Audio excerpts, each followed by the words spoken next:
آج پوری دنیا کے اندر لوگ یہ شکایت کرتے ہیں مولانا بہت کماتے ہمارے گھر میں برکت نہیں ہوتی، نماز بھی پڑھ رہے برکت نہیں ہے، روزے بھی رکھ رہے برکت نہیں ہے، تلاوت بھی ہو رہی ہے برکت نہیں ہے۔ ہم کہتے ہیں برکت کے لیے جب تک رحمت کے فرشتے نازل نہ ہوں گھر میں برکت کیسے ہو سکتی ہے؟ رحمت کے فرشتے گھر میں آئیں گے تو ہی برکت ہوگی، اور رحمت کے فرشتے گھر میں نہ آئیں تو برکت ہو نہیں سکتی۔ اور رحمت کے فرشتے کہاں سے چلے جاتے ہیں، رحمت کے فرشتے کہاں سے نکل جاتے ہیں؟ تفسیر روح البیان شریف میں ایک بات لکھی ہے، بہت دھیان سے سنیں۔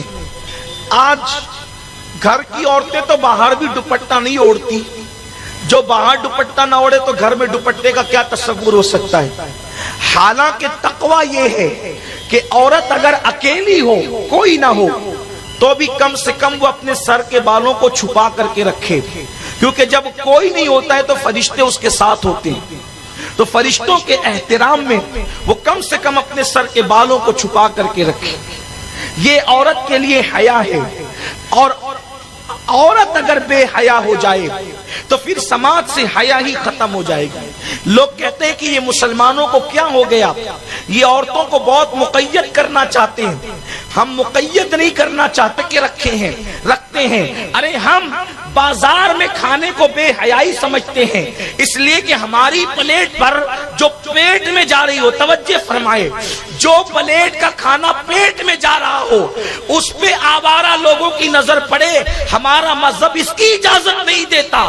تو جو کھانا پیٹ میں جا کر ہضم ہو جائے اس پہ کسی کی نظر پڑے، ہمیں یہ پسند نہیں ہے۔ جو زندگی کا ساتھی بنے عورت، اس پر لوگوں کی نظر پڑے، ہم یہ کیسے گوارا کر سکتے ہیں؟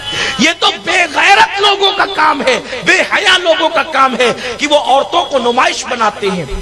ہمارے مذہب میں تو عورت کا مقام بڑا بلند ہے، اس کا مرتبہ بڑا بلند ہے، تو ہم عورتوں کو نمائش نہیں بناتے۔ عرض کر رہا تھا کہ عورتیں بالوں کی نمائش کری تو بیچاری گھر میں کیا دوپٹہ اوڑھے گی؟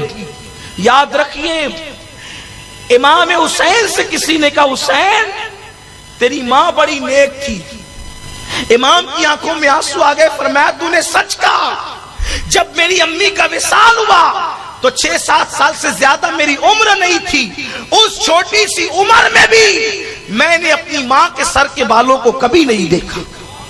جس نے اپنے بیٹوں سے بھی اپنے سر کے بالوں کی حفاظت کی ہے وہ نبی کی شہزادی سیدہ فاطمہ الزہرا سلام اللہ علیہا ہے۔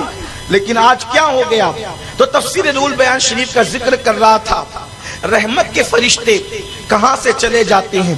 جب حضرت ابراہیم علیہ السلام کو آگ میں ڈالنے کے لیے نمرود نے علاوہ تیار کیا اور آگ جلائی، بہت بڑی آگ جلائی، اتنی بڑی آگ جلائی کہ وہ آگ جو ہے اس کا علاوہ جو اس کا حوض تھا وہ تقریباً 80 گز بتایا جاتا ہے، اور ہر بندہ اس میں لا کر کے لکڑیاں، کوئلے اور ایندھن ڈالتا، حتیٰ کہ عورتیں منتیں مانتی کہ میرے بچے کو شفا ملے گی تو چرخہ کاٹ کر جتنی رقم آئے گی وہ سب ابراہیم کو جلانے کے لیے میں خرچ کروں گی۔